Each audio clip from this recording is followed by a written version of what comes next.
ఏం కావాలా?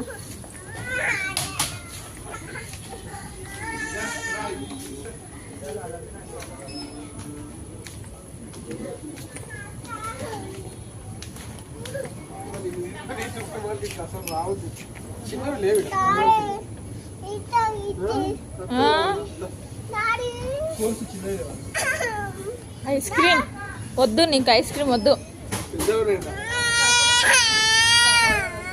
వద్దు.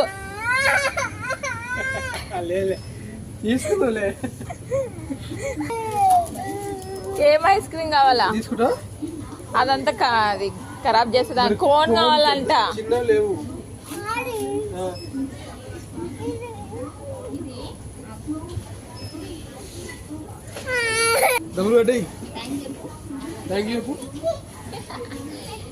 తీసుకున్నాక మాత్రం